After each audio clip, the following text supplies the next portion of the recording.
Bueno, buenas tardes. Nueva sesión, último jueves del mes de abril, nueva sesión de la Mesa del Arquitecto.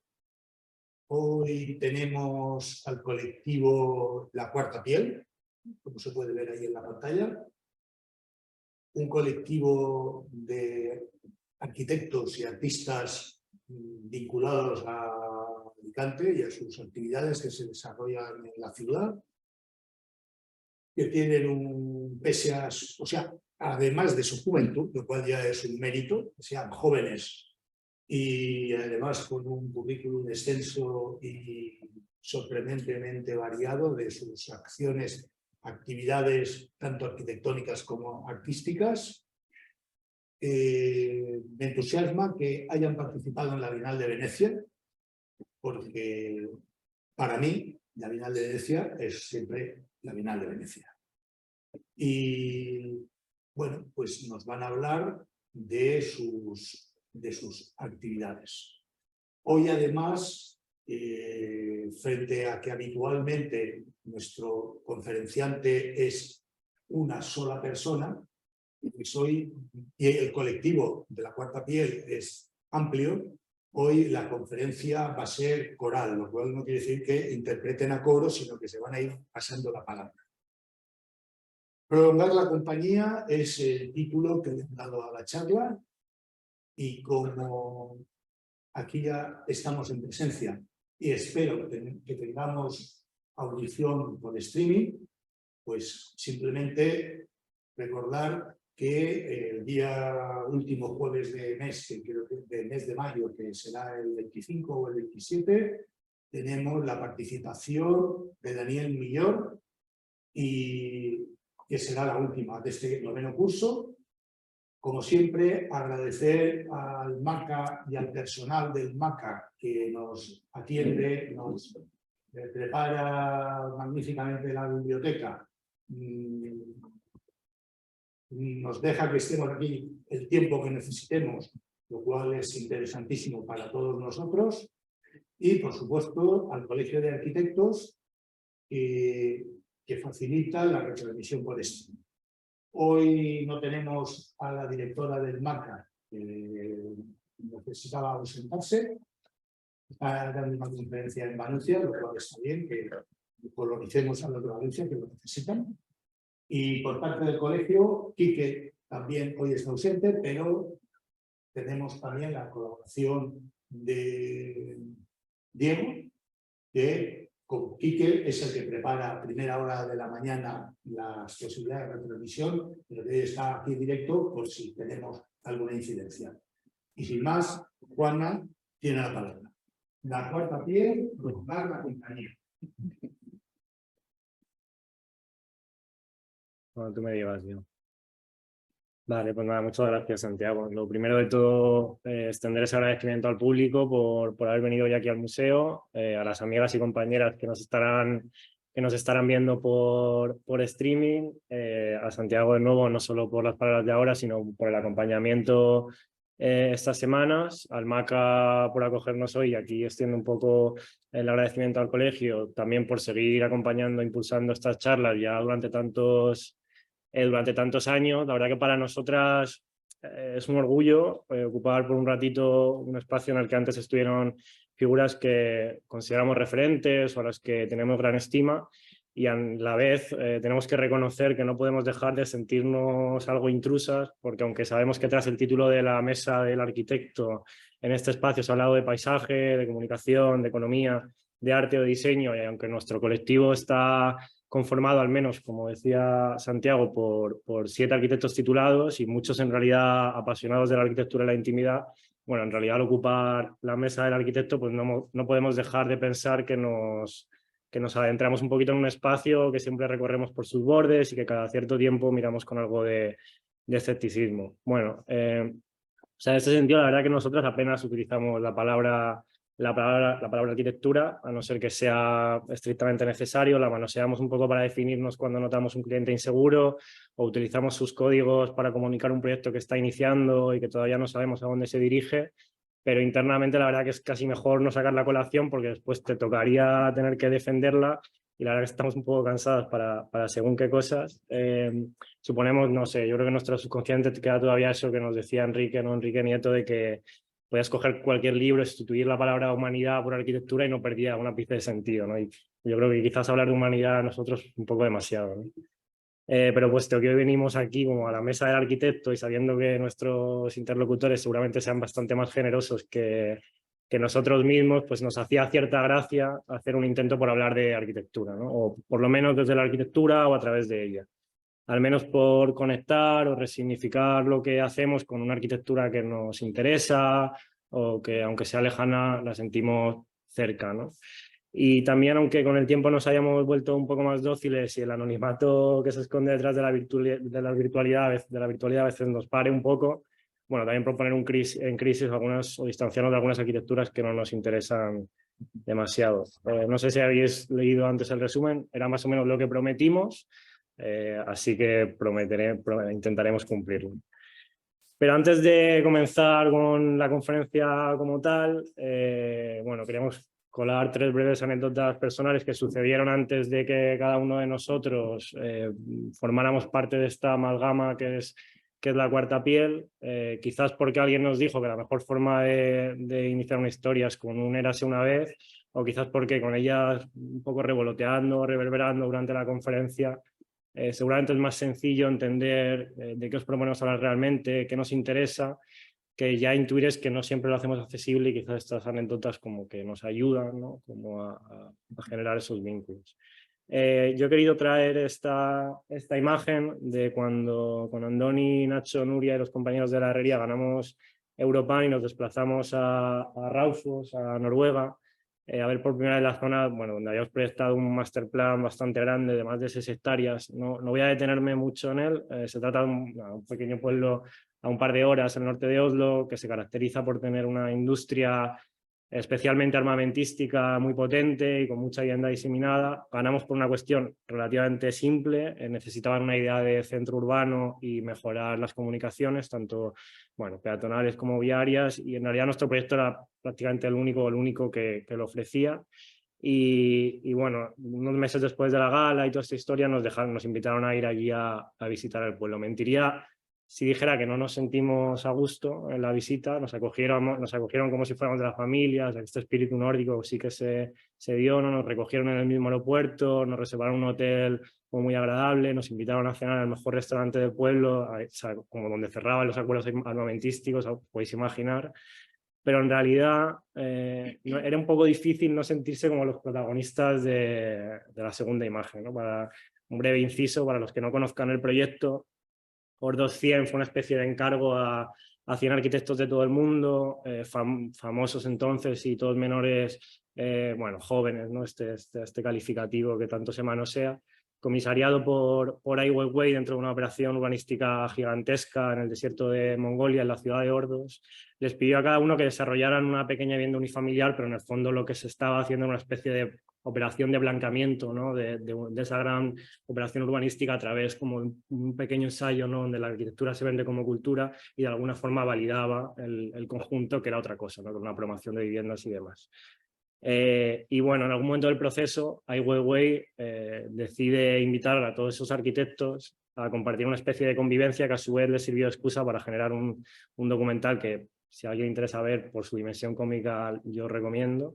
Y al desierto que fueron todos, por supuesto, los arquitectos, ¿no? Como de negro, con sus tote bags, haciendo las fotos con el smartphone, bueno, casi se explica sola, ¿no? Nosotros al menos nos abrigamos todo lo que pudimos, nos compramos pantalones térmicos, desempolvamos el chaquetón de la nieve, bueno, podéis imaginar, pero aún así todo era completamente insuficiente, ¿no? Para generar los lazos humanos con el propio medio, ¿no? Con la administración, con el lugar, con la industria, que requería un proceso como ese, ¿no? Una transformación, estamos hablando de lo que era el corazón de su ciudad, y era imposible dejar de pensar en todo momento que la presencia que teníamos allí era prácticamente fútil, ¿no?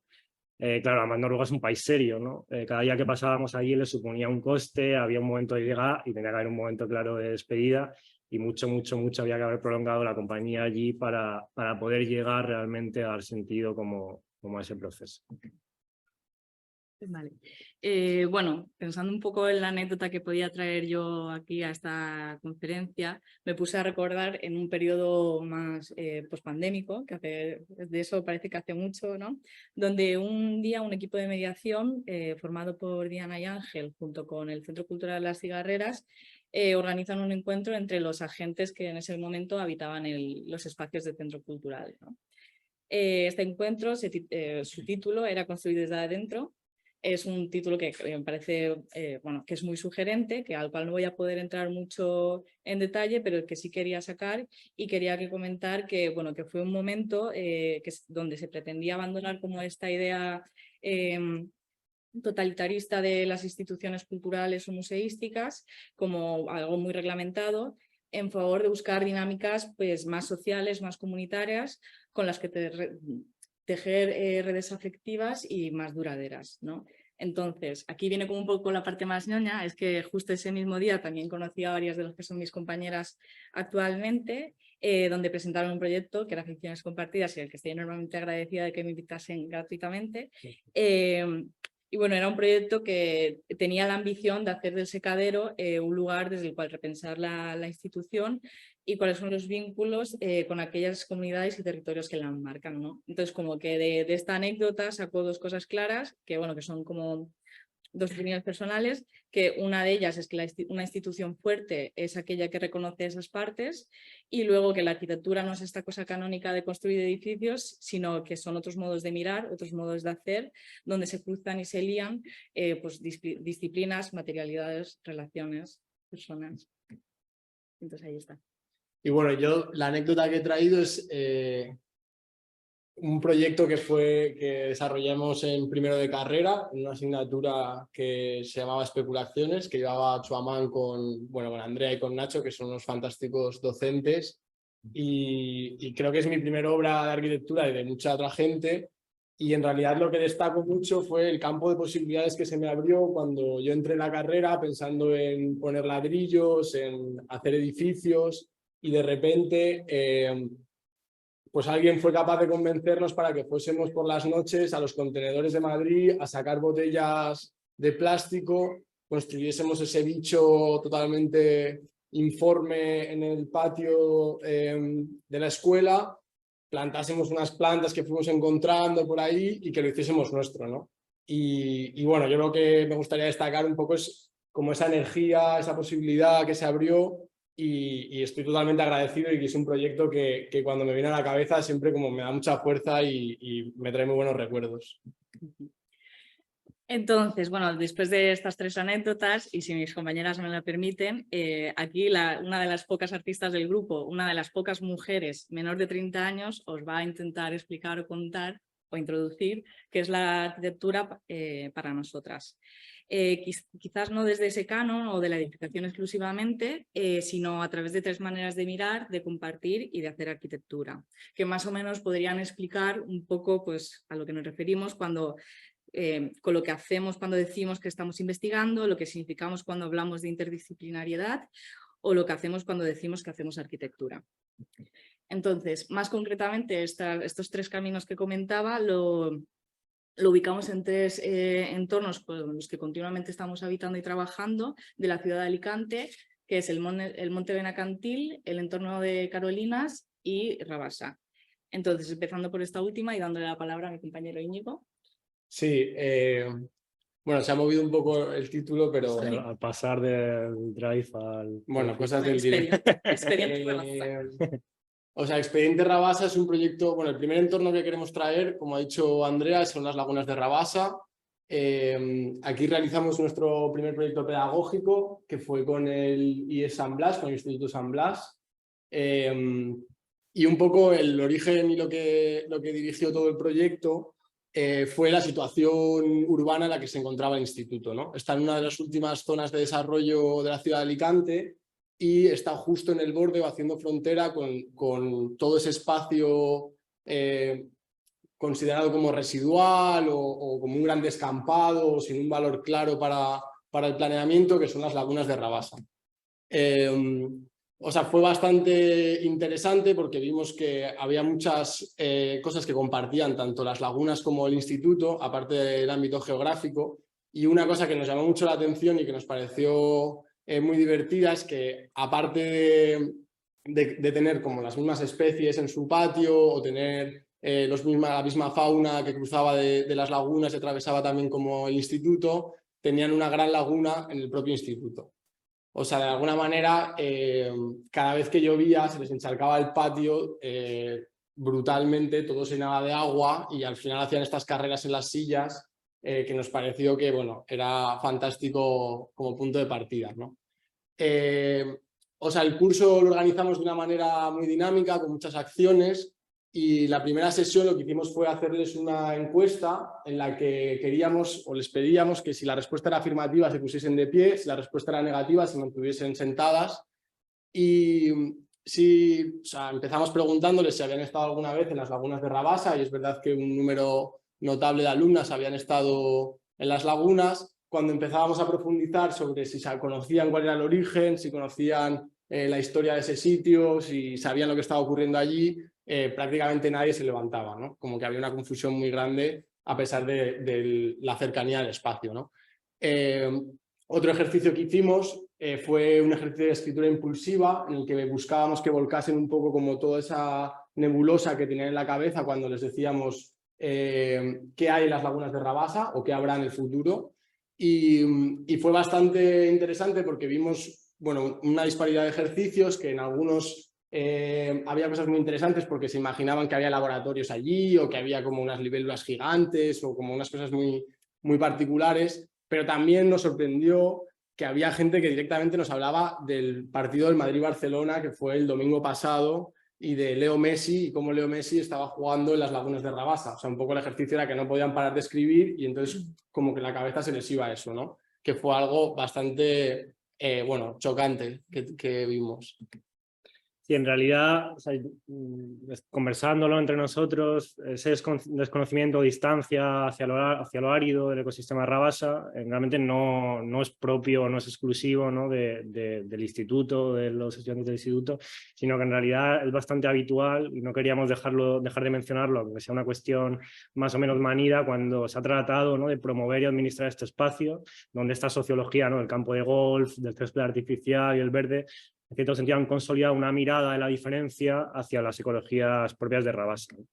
Estos imaginarios, insisto, de la diferencia tampoco son aleatorios ni son meramente cuestiones estéticas o publicitarias de Rabasa, sino que en realidad uno mira el paisaje de la ciudad de Alicante en determinados ámbitos y ve cómo se replica esta forma de actuar, ¿no? Esto es una foto al lado de mi casa, donde la medianera es un césped artificial continuo, ¿no? en la playa, pero que podría ser realmente casi cualquier paisaje de esa zona. Y de nuevo, esto tampoco es exclusivamente propio de Alicante, sino que nos parecía interesante cómo conectaba, cómo se retrotraía a esas comunidades, ¿no? de vanguardia de los 60 y 70, con ejemplos, ¿no? como el de Biosfera 2 o las aventuras espaciales, ¿no? típicas de Elon Musk y Silicon Valley y demás, donde se trabaja mucho con esta idea del encapsulamiento de la naturaleza, ¿no? Entender siempre los ecosistemas como situaciones a controlar o situaciones cerradas o situaciones arcaicas, donde no es tan interesante explorar precisamente el vínculo, que es algo que ahora comentaremos que nos interesa mucho, sino entender como la estabilidad del ecosistema. Bueno, entonces, de alguna manera, lo primero que pensamos es que para generar nosotros ese vínculo entre el instituto y las lagunas teníamos que habitarlas. Y entonces así organizamos una sesión, bueno, una excursión en la que fuimos con los 4 cursos a las lagunas, les equipamos con unos trajes y le dimos una cierta épica para que, bueno, pues a subir un poco los ánimos y aumentar la motivación entre los jóvenes. Y un poco la idea fue darles unos cuadernos de campo que les proponían una serie de ejercicios que, por un lado, tenían que orientarse, tenían que encontrar como determinados aspectos y fijarse en cosas que quizás cuando tú haces un planeamiento o estás analizando un paisaje desde un punto de vista arquitectónico hegemónico no te fijarías, pero que en el caso de Rabasa yo creo que tienen como mucha fuerza y mucha identidad, ¿no? Bueno, aquí son más imágenes, hay montañas de escombros, se mezclan como estas cosas de el agua con los restos de la actividad humana, etcétera. Y entonces decidimos, o sea, los cuadernos de campo de alguna manera, cuando los juntabas, conformaban un gran mapa que decidimos introducir en el hall del colegio, ¿no? Entonces, un poco recogimos todos estos ejercicios, todas estas cosas que recogían y las llevamos ahí. Otro ejercicio que les proponíamos era hacer un collage en el que ya una vez que habían ido y habían hecho el primer ejercicio, nos pareció muy interesante cómo de repente sus cabezas empezaban a conectar pues estos restos de actividad humana industrial que hay en estas lagunas con especies vegetales, con texturas, materiales, etc., ¿no? Y luego otra parte que quisimos hacer con ellos es que pues, las lagunas de Rabasa fueron un centro potente de extracción de arcilla, tiene incluso una fábrica allí y entonces queríamos también que trabajasen un poco y desarrollasen el material, ¿no? Como una parte más del proyecto. Bueno, como esa pregunta también de cómo vincularlos con este espacio postindustrial, ¿no? También la pregunta que estaba ahí poco a poco fue transformándose hacia cómo insertarnos y trabajar en ese borde. Reconociendo el valor que tiene habitar esos límites, como por ejemplo reconocemos en el trabajo de Derek Harman, que para quien no esté familiarizado, Harman es un cineasta británico muy conocido que tras la muerte de su padre y donde también le diagnosticaron SIDA en el 86, decide mudarse y vivir en una cabaña en la costa suroeste de Gran Bretaña. Una tierra también inhóspita, de extremos, de vientos salados y piedras calcáreas a pocos kilómetros de una central nuclear. Entonces, lo sugerente de su estancia allí no es cómo hace de ese vínculo íntimo con el paisaje, un paisaje frágil, su proyecto de vida. El jardín en verdad no tiene como un final muy claro y es totalmente y profundamente dependiente del cuidado de Harman, y al mismo tiempo es el propio Harman el que está constantemente aprendiendo del medio para asegurar la pervivencia del ecosistema, ¿no? Entonces es esta situación de conversación en la frontera la que nos interesa, como también puede estar hablando Clement, de estos intercambios biológicos, de esta conversación entre el medio y el cuidado, donde creemos que está el ámbito del proyecto. Y eso es lo que tratamos de hacer aquí. Durante un par de sesiones exploramos, y dentro de un proceso experimental, la posibilidad de hacer un pequeño jardín en el patio, en el borde entre Rabasa y el instituto. En nuestro jardín pretendíamos, como comentaba Íñigo, que las alumnas establecieran alianzas, pues ya sea con otros materiales, con otras especies, con otros residuos, atendiendo así a la diversidad propia del lugar. Nada, esto es una vista justo aérea, fue un gesto muy pequeñito en el que emulábamos un poco esa imagen satélite de las lagunas, introducíamos unas sillas que diseñaron con restos cerámicos de la fábrica y otras piezas cerámicas que habían hecho durante el curso. Pero bueno, un poco lo que también destacamos es esa semilla que intentamos dejar en el instituto, ¿no? En San Blas, para que mirasen al paisaje de otra manera y que pudiesen, bueno, como ciudadanas y ciudadanos que van a estar en el futuro, abrazar ese paisaje y verlo con otros ojos, ¿no? Vale, pues ahora vamos a pasar al segundo ámbito del que queríamos hablar hoy. La segunda zona donde nos queremos detener es el Monte Benacantil. Aquí realmente pues estamos ahora a sus faldas. Hemos desarrollado ya varios proyectos y encuentros que con toda seguridad pues, vamos a seguir continuando en el futuro. Y hoy nos parecía oportuno generar una pequeña reflexión alrededor de ellos. Como en parte se trata de contar historias, es posible que si aquí tratáramos de construir un relato lineal del Benacantil moderno, al menos desde el punto de vista de su transformación, seguramente partiríamos, ¿no? con esa imagen de un monte pelado, un paisaje que se mantuvo árido para asegurar la defensa del castillo. Seguiríamos seguramente señalando que fue en el 1895 cuando José Guardiola llegó a escribir, y cito textualmente, con alguna pequeña licencia, que debía desaparecer la aridez de la falda del castillo. A ver que me he perdido por aquí, para dotar al monte, ¿no? de verdor y frescura, para ver el empinado monte no ya como un señor feudal que en momentos determinados ha sembrado terror, sino como un padre amoroso. Y bueno, quizás podríamos continuar exponiendo que la soberanía que antes pelaba ese monte, ¿no? Por motivos de seguridad, ahora encontraba la belleza en el verde de los árboles y por ello inició un proceso de reforestación descomunal, ¿no? De la mano del ingeniero Mireia Botella, a caballo un poco de las grandes transformaciones europeas, ¿no? Y si partiéramos de este relato, nos veríamos abocados a preguntarnos no tanto por su futuro, sino por cómo gestionamos un poco las herencias que construyen esa historia, ¿no? De repente el problema es la propia historia y no el monte. Sin embargo, las imágenes y las palabras que conforman este relato en realidad tienen una lógica común que nos interesa también especialmente, que es que no representan exclusivamente un monte, sino que nos hablan de él a través de su custodia, ¿no?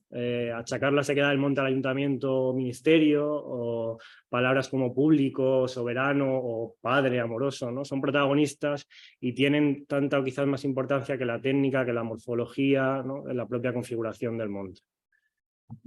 En cierta medida, perdonad que aquí un poco más denso, luego bajaremos un poco y hablaremos de los procesos que hemos acompañado. Todas estas imágenes nos retrotraen a la ilustración que Abraham Bosch realizó para el frontispicio de Leviatán de Thomas Hobbes, que seguramente todos conocéis, a mediados del siglo XVII, donde los ciudadanos, ya ciudadanos, ¿no? Que conforman el cuerpo del gobernante, ahí os podéis ver cómo conforman ese cuerpo del gobernante y lo miran, ¿no? Miran al señor feudal que se erige sobre el territorio para gobernarlo. Previo a la reforestación y retrotrayéndolo o llevándolo al Benacantil, la soberanía se expandía por un terreno desértico, tras ella, y llena de árboles ya, continúa.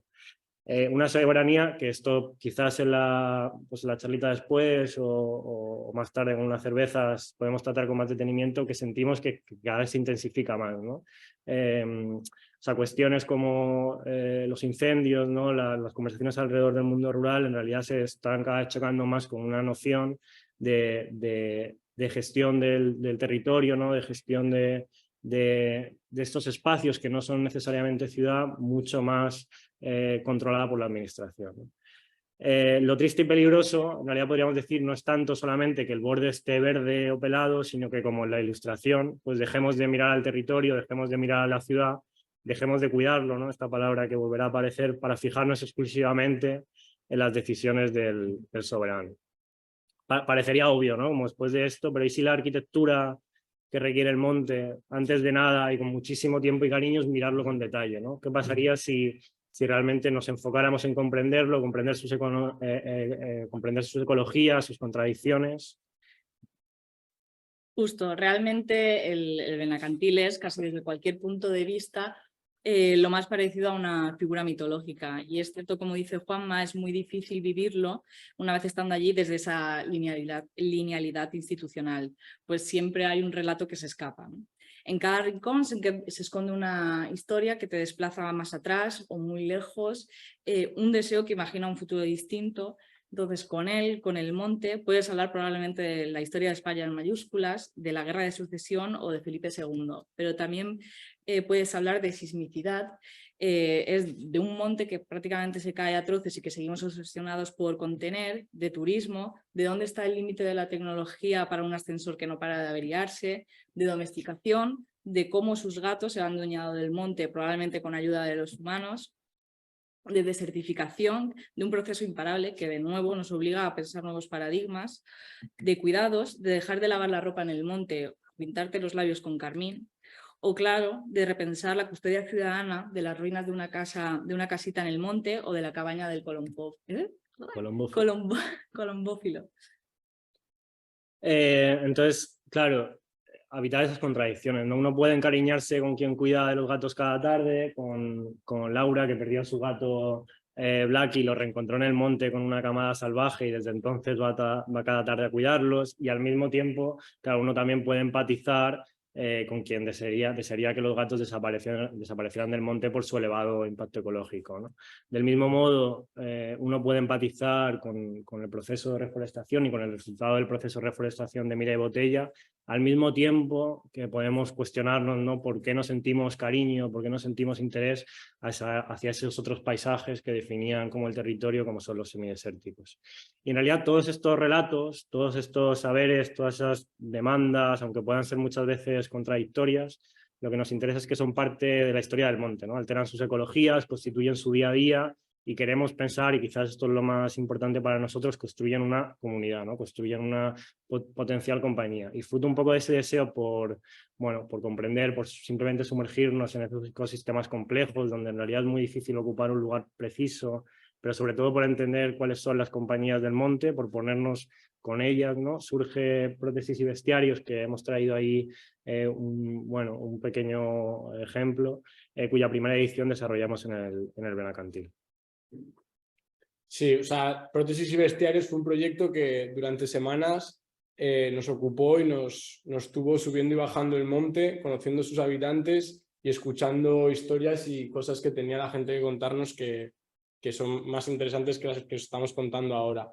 El proyecto básicamente se materializó en una publicación, que es lo que dice Juanma, que la tenéis ahí, un podcast que está pensado como una audioguía para escucharlo y un recorrido, ¿no? Como una nueva ruta.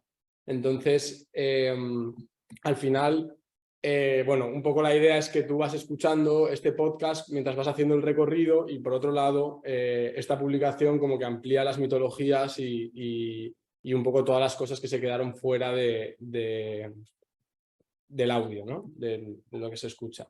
Y entonces también nos gustaba un poco hablar de la referencia del mundo de la escalada, que nos parece muy interesante porque, por un lado, solamente realizando unos pequeños orificios en la roca son capaces de activar un montón de usos en un paisaje sin apenas edificar, ¿no? Bueno, sin edificar nada, y a la vez generar una comunidad en la que las vías que se escalan son equipadas por los propios escaladores que conforman una federación pequeña en la que todos se conocen, pero que se aseguran de que todas las vías se mantengan en buen estado, incluso tengan calificaciones de dificultad y se puedan disfrutar por parte de cualquier persona que quiera, ¿no? Justo después de acabar este proyecto, Prótesis y Bestiarios, iniciamos también, por otro lado, el comisariado de las residencias de paisaje que impulsaba el Centro Cultural Las Cigarreras y donde también quisimos continuar con este vínculo con el monte. Tuvimos la suerte de acompañar el proceso de Inés, que ella es de Madrid y lejos de generar una visión global o general del monte, insistió en esta necesidad de contar las historias, de conectar la comunidad a través de ellas. Bueno, es un proceso muy reciente que no queremos contar en detalle, pues en parte le pertenece a ella el cierre de este relato, pero no queríamos dejar pasar la ocasión de reconocer el cariño que sentimos hacia el trabajo que ha realizado y bueno, y una pequeña mención que es que justo el recorrido que se realizó en su presentación había solo un punto en el que se compartían los dos proyectos, ¿no? Y sin embargo, a pesar de que como que rodea por otro lado del monte, sigue cargado de anécdotas y comunidades e historias. Aquí estamos todas. El último día. En el tramo final. Bueno, todo este esfuerzo, seguramente frágil, en realidad está dirigido a evaluar cómo de posible es reconocer esas otras custodias del monte. No hay, bueno, pensamos que no hay una receta como única para construir un espacio común. Sin embargo, quizás es el primer paso que podríamos dar en esa dirección, podría consistir pues, en cambiar nuestra actitud frente al espacio público, pasando de una noción de consumo a otra de cuidado. Lo que aquí vemos en la pantalla es un fresco de Ambrogio Lorenzetti realizado en 1338 que se llama La alegoría del buen y el mal gobierno.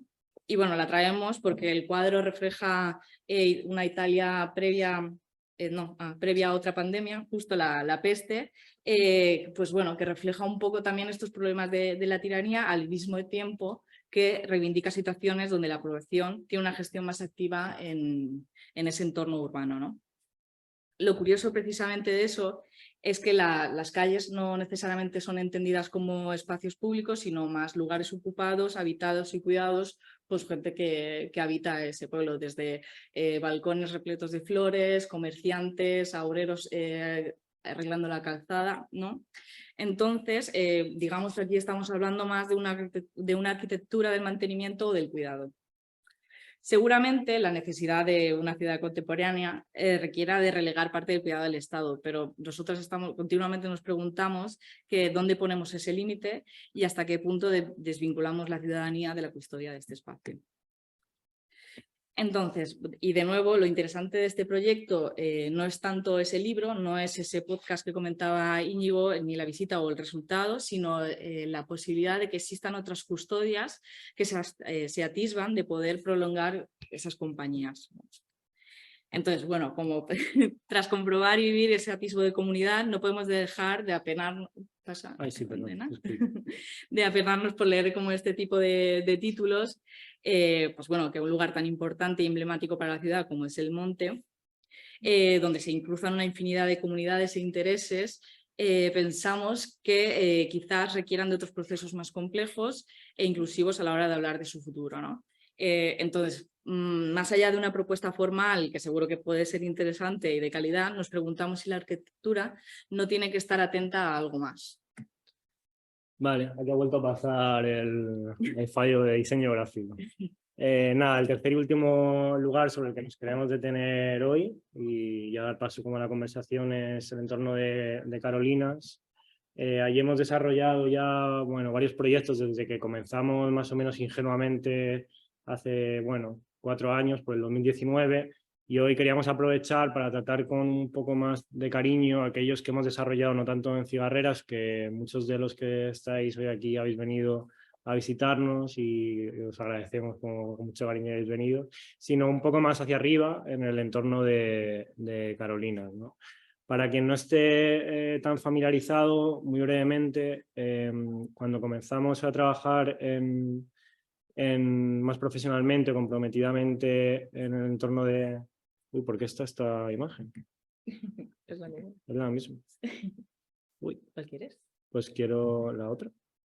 Vale. Bueno, pues nada, aquí debía haber unos datos, pero los cuento y ya está, no pasa nada. No pasa nada. Vale. Para quien no esté tan familiarizado, decía, cuando comenzamos a trabajar más profesionalmente o comprometidamente en Carolinas, pues bueno, nos encontramos por un lado con un proyecto urbano profundamente comprometido y comunitario. Ahí debía haber unas imágenes un poco de algunas de las actividades del barrio, ¿no? Con unas relaciones de cuidado y responsabilidad muy elevadas por parte de sus vecinas, y al mismo tiempo nos adentramos en un entorno, y aquí lo que tenía que salir a la derecha, profundamente castigado por la desaparición sobre todo de sus dos principales motores, ¿no? Tanto la fábrica de tabacos y especialmente por ser más reciente el mercadillo de Campoamor. Habíamos volcado algunas de las cifras que ilustraban esta situación a través sobre todo del estudio que realizó Mercedes Javardo en el 2017 para la famosa estrategia de desarrollo urbano. No voy a mencionarlos porque creo que de alguna forma también nos ayudan a saber dónde estamos.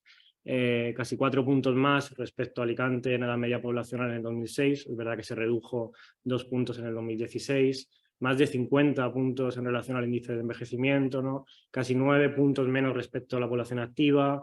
Un paro alrededor del 25%, viviendas vacías próximo al 18-19%, cuando en Alicante estamos hablando de un 13-14%. Seguramente con la pandemia estas cifras hayan variado, seguramente no todas para bien, y por no hablar de zonas verdes, ¿no? Estamos hablando de que el barrio tiene aproximadamente 1 metro cuadrado de zonas verdes por habitante, cuando la mayoría de los que estamos aquí sabemos que la ley de ordenación del territorio habla como mínimo de 5, e incluso en determinados supuestos te invita o te obliga a ir hasta 10, ¿no? Y cuando además en la ciudad de Alicante estamos hablando de un ratio más o menos de 8 o 9 metros cuadrados por habitante. Por supuesto, nosotros, y como ya os podéis imaginar, no entramos al barrio cargando con toda esa mochila, no, evidentemente no teníamos en ese momento, todavía estudiantes, la responsabilidad de cargar con ella, y simplemente entramos con el objetivo de participar, de formar parte de esa comunidad que formaba parte, que señalábamos en esas primeras imágenes de la izquierda, que no habéis podido ver. Desarrollamos en realidad un proyecto relativamente sencillo en términos de financiación, en términos como de tiempo humano que le podemos dedicar, pero sobre el que volcamos mucho esfuerzo y mucho cariño, que todavía, como hablaba Íñigo del proyecto de la escuela, como que nos informa a la hora de pensar proyectos sobre la memoria doméstica del barrio. En realidad el proyecto empezó siendo una cosa un poco más de escuela, pero enseguida se convirtió en una cosa más celebrativa. Enseguida las mujeres con las que compartíamos esas anécdotas se empezaron a sentir más protagonistas y asumían como toda la voz, ¿no? En los encuentros que realizamos, y nosotros acabamos profundamente desplazados, ¿no? En algún momento de todas esas conversaciones, Manolita, que es la mujer que veis ahí en la foto y que antes vivía justo en la esquina de la plaza de Palmeretes, mencionó que su yerno le había tirado una cómoda a la que ella tenía mucho aprecio, ¿no? Claro, nosotros estamos hablando de esa memoria doméstica, estamos esforzándonos en que sacaran esos objetos, ¿no? Suyos propios, un espacio público, que podamos pensar ese espacio un poquito como ellas piensan sus viviendas. Y entonces, bueno, nos pareció interesante hacer un gesto, nada, de una semana con las compañeras de A Mamá del Cielo, de reconstruirle simbólicamente esa cómoda. En realidad fue un proyecto, podríamos decir, menor, pero que cargó sobre nosotras, a los que estábamos en ese momento allí, con tanta responsabilidad afectiva, con tanto interés afectivo, que nos vimos, no voy a decir obligados, pero desde luego sí apelados o interesados en continuar ese vínculo en todo lo posible, ¿no? Y justo nada más terminar lo que fue ese proceso, el Ayuntamiento de Alicante, como muchos conoceréis, inició este proceso, ¿no? Como de concurso público, donde se abría la posibilidad de repensar lo que es la transformación del sector hoy 4 que veis ahí, que componen el Auditorio de la Diputación, la Plaza de Toros, el cuartel de la Guardia Civil y, por supuesto, Cigarreras. No voy a detenerme mucho en ello porque hemos hablado en otra ocasión, está ahí el libro por si a alguien le interesa, pero bueno, el esfuerzo básicamente fue, por un lado, de intentar que esa conversación sobre qué es lo que debía atender el concurso, qué es lo que, hacia dónde se debía mirar, se mantuviera como en el barrio, que no fuera exclusivamente una decisión, por decirlo así, experta, al mismo tiempo que no renunciamos y de hecho intentamos pues ganar el concurso, ¿no? Hicimos una cosa que estratégicamente salió mal, pero que éticamente yo creo que estuvo bien, que fue presentarnos por separado, ¿no? Para intentar, en cierto sentido, bueno, tener una auditoría siempre, tener un control sobre los compañeros y no que pareciera que todo este proceso en realidad era una cuestión de interés propio, sino que prevaleciera en la medida de lo posible, porque es siempre complicado, pues ese interés como por la ciudad. Bueno, y con todas estas cosas, o sea, todos estos procesos en Carolinas muy recientes, aparecimos un grupo de compañeras de la Cuarta Piel que veníamos de Madrid, que justo coincidimos en estas pequeñas sesiones de Cineforum que estaban ocurriendo en los sótanos de Cigarreras. Y nada, y ahí nos conocimos un poco, empezaron a surgir conversaciones que acabaron ese mismo verano en un proyecto en el Secadero que se llamaba Ficciones Compartidas, en el que construimos como varios artefactos y hicimos una programación durante un par de fines de semana que un poco lo que buscaban era pues vincularse con esas relaciones comunitarias que había en Carolinas y atraerlas un poco al centro cultural, ¿no? Bueno, también nos sumamos a otras actividades que se estaban ya promoviendo desde la coordinadora de Carolinas, como es el Flores Carolins. Vale. Y bueno, justo después de 3 años de esa cómoda de Manolita, Leti, desde Foto Alicante, nos invitó a desarrollar un proyecto que estuviese vinculado con el entorno inmediato de Cigarreras. Entonces, en ese momento sentimos que era una buena oportunidad para recuperar la mirada que mantuvimos durante la cómoda de Manolita, pero esta vez vinculándonos a una comunidad mucho más concreta. En este caso, un grupo de mujeres que se reúnen todos los lunes y los miércoles en el solar de la calle Valencia para hacer punto y ganchillo. Justo este solar está muy cerca de esa plaza de Palmeretes y bueno, pues así un poco de chiste, ahora que vuelve a estar de moda las propiedades de la Sareb, esta pertenece a la Sareb. Entonces, fruto de esa atención de la propiedad o del propio ayuntamiento, las vecinas decidieron tomar parte y acondicionarlo hace un par de años ya, desbrozándolo y también, como bueno, recortando así un poco la defensa de la tesis que hizo Esther, plantando un árbol como gesto de custodia.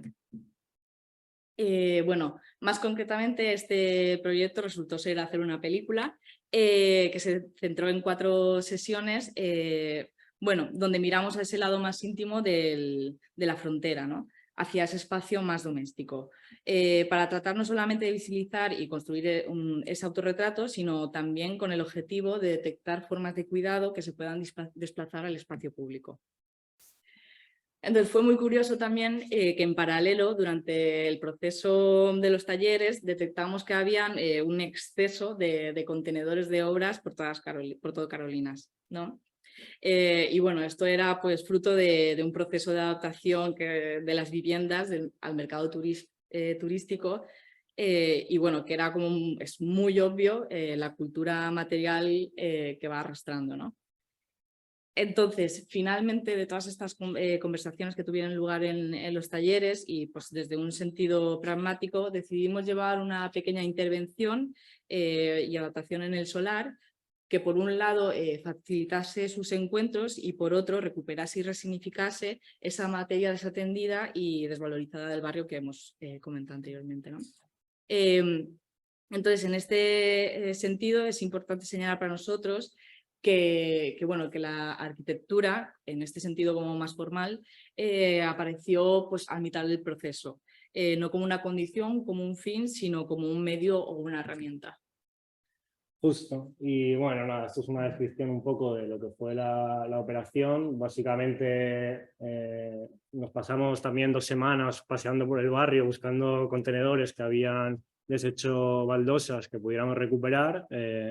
Fue muy curioso porque justo en la vivienda de al lado de repente una reforma se había deshecho unas 20 o 30 baldosas de terrazo, las llevamos como entre todas al solar y bueno, durante muchas tardes de agosto ahí con el calor y aguantando y una comunidad como muy grande, aquí con Loli que se pasó, ella también estuvo, pues más o menos conseguimos llevar a cabo un poco esta intervención. Pues nada, una cosa muy sencilla, ¿no? O sea, al final un pequeño movimiento de tierras, un pequeño esparcimiento de tierra, un compactado, una colocación de las baldosas, ¿no?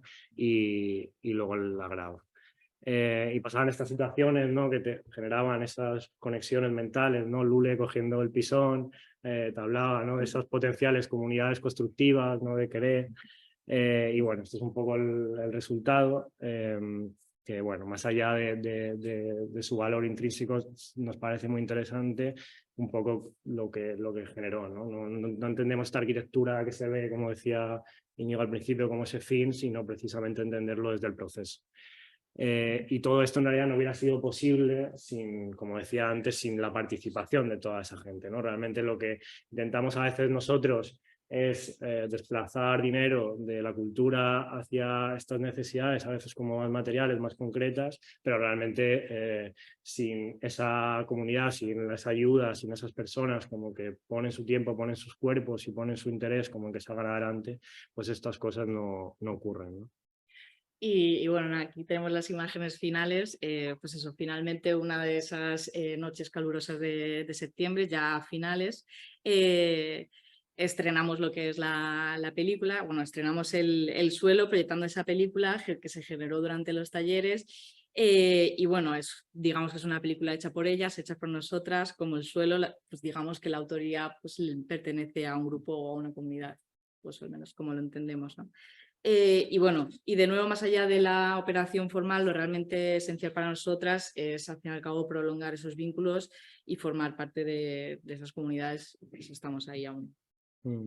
Sí, habíamos traído también esta imagen, nos han introducido también como jóvenes, ¿no? Es verdad que en el fondo también aprovechamos un poco estos procesos para aprender, ¿no? Aprender qué tipo de arquitectura como buscamos, qué tipo de relaciones generamos.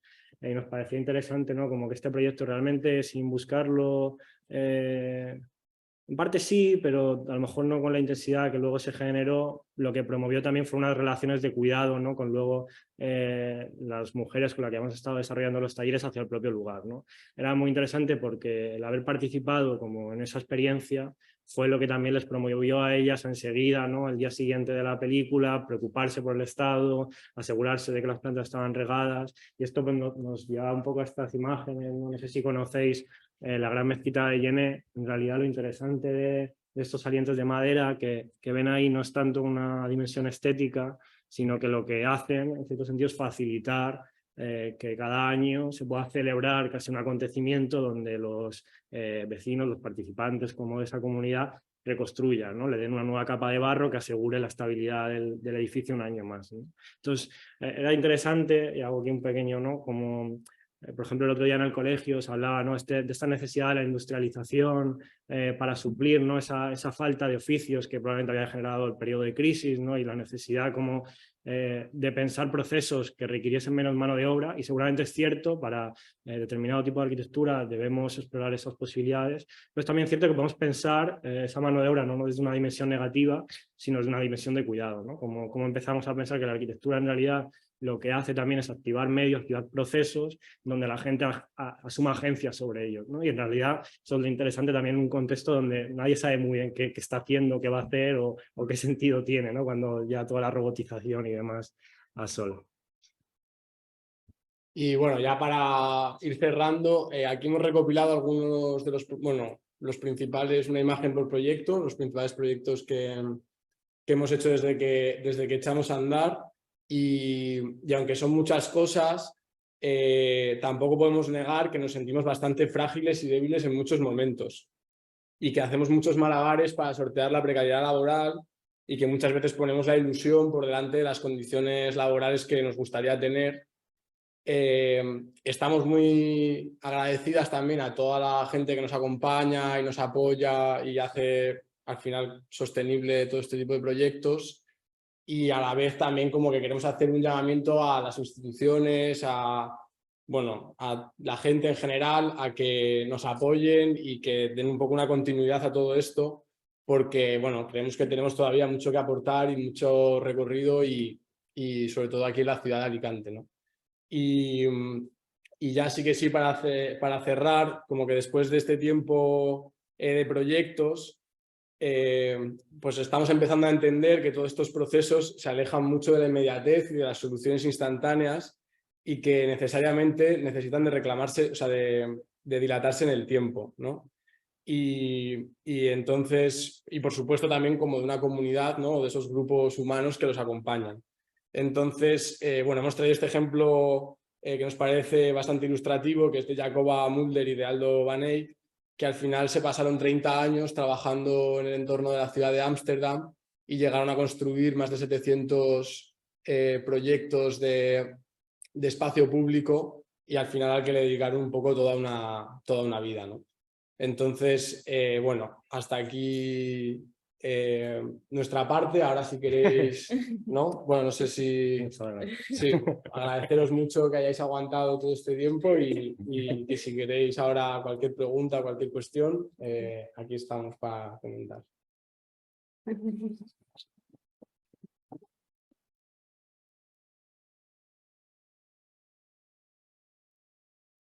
Mirado, transmitiendo la palabra. Juanma habla en primer lugar, y es el que yo le he dado la palabra inicialmente. A continuación, en el sitio de la que está es Andrea, y es el que cierra el tercero de la intervención oral a la que hemos asistido, y que nos están ahí en esas bonas que han colgado de la bóveda del secadero, de lo que fue el secadero en Martera. Esas magníficas bóvedas de hormigón que antes de empezar la charla les estaba comentando que cuando vi 20 años, antes de la restauración que me ofrecen, me parecieron por la lámina de estructura de los hormigón.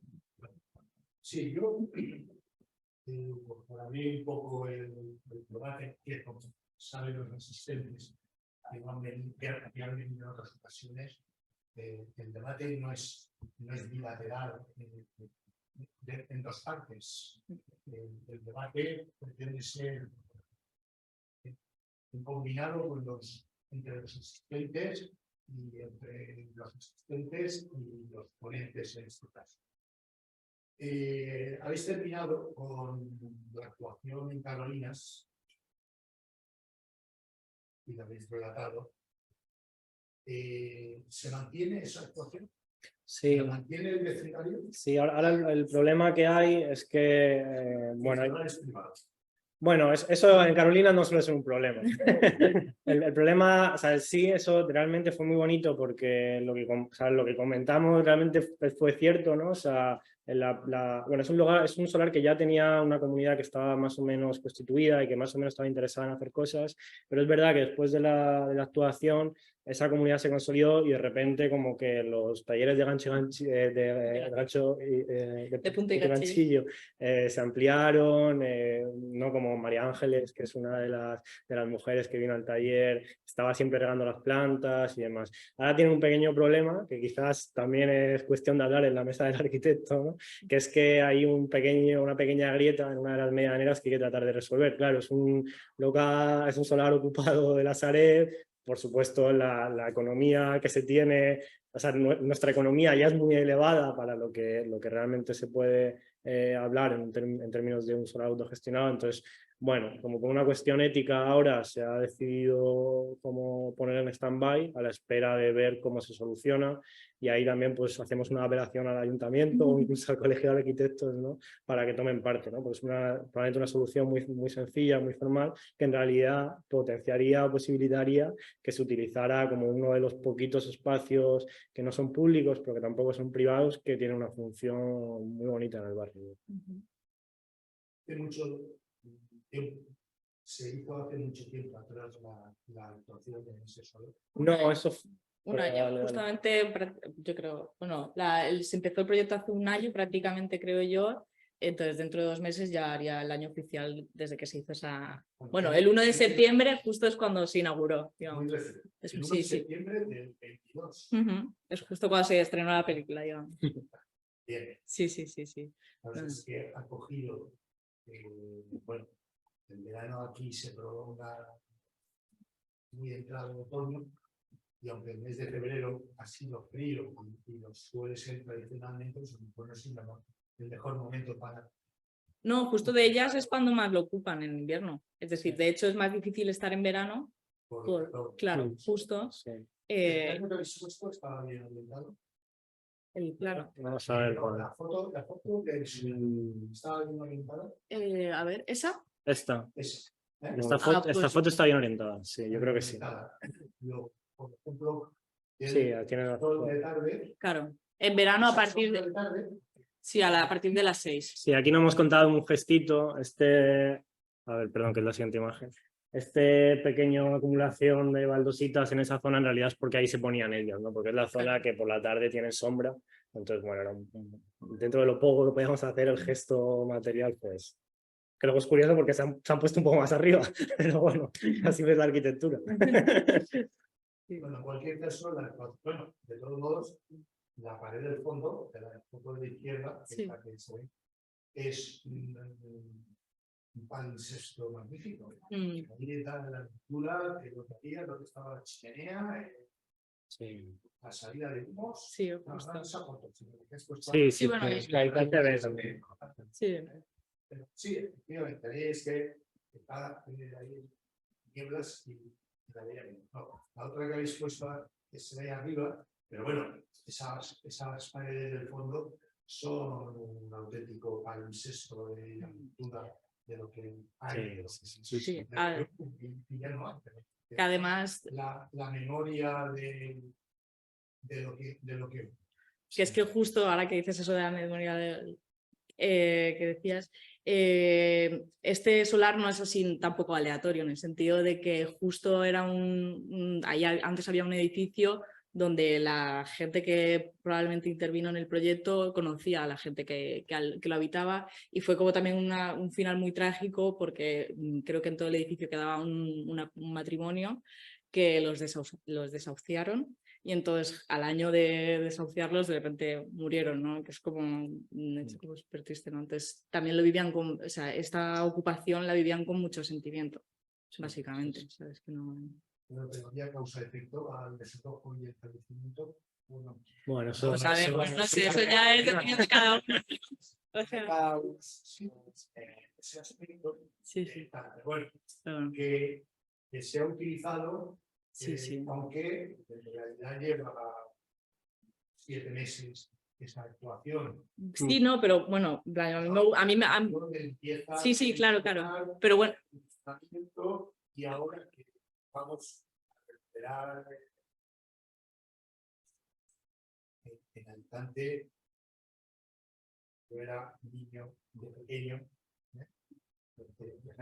incluso puede acordarse, la calle se utilizaba de una manera absolutamente distinta. Ahora, que no se puede, se sacaba las sillas de la calle.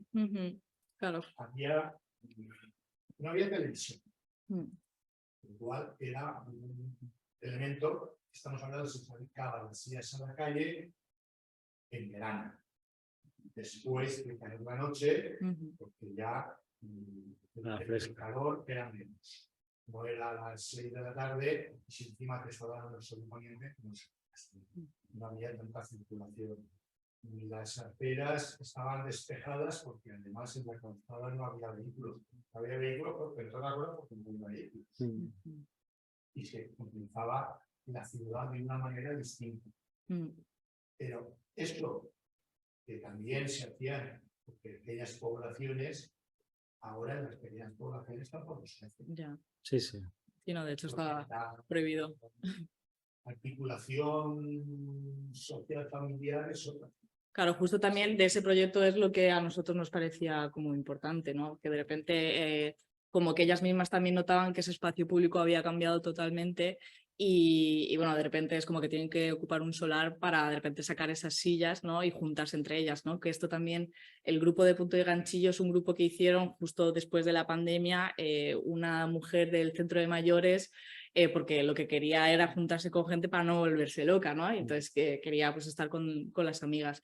Pero yo también quería decir que sí, efectivamente esta intervención ayudó a que más mujeres pudiesen acudir al taller, pero para nada es como la intervención total. Es decir, este espacio ya estaba muy activo también antes. Después también ellos, los grupos de la asociación, que en este caso es la Cantona quien organiza y gestiona el espacio, ya habían hecho numerosas intervenciones de cuidado, de desbrozo, de acondicionar todo el espacio y actualmente es la que gestiona el espacio donde pues en la medida que podemos nosotros participamos de ello y la que sigue movilizando más actividades y tal, independientemente también de la intervención, ¿sabes? Es como nosotros pues por nuestra pequeña cosita, pero vamos, que es una pequeña cosa dentro de una más grande, para mi parecer, vamos. Sí, sí, sí. Una cosa, habéis enseñado un presupuesto, y el presupuesto sí es de una de las acciones, ¿verdad? Sí. O sea, ¿cuál es el presupuesto que habéis, el presupuesto que está, con el que está funcionando la cuarta epidemia? Porque se habla de mismo a esto. Sí. Me interesa abordar este tema. Claro. Bueno, o sea, nosotras poco a poco hemos ya consolidado vínculos con determinadas instituciones que facilitan un flujo de dinero. Lo que pasa es que también es verdad que somos 12, ¿no? Entonces, claro, las instituciones nunca tienen la sensación de que están, por decirlo así, financiando un proyecto tan colectivo y las cifras que a lo mejor yo te puedo decir realmente son ridículas, ¿no? Sí que poco a poco, pues con cigarreras a través del proceso de residencias o de vez en cuando un contrato menor, pues estamos sacando, si quieres te puedo decir las cifras, ¿no? O sea, un flujo a lo mejor de 30.000, 40.000 euros al año.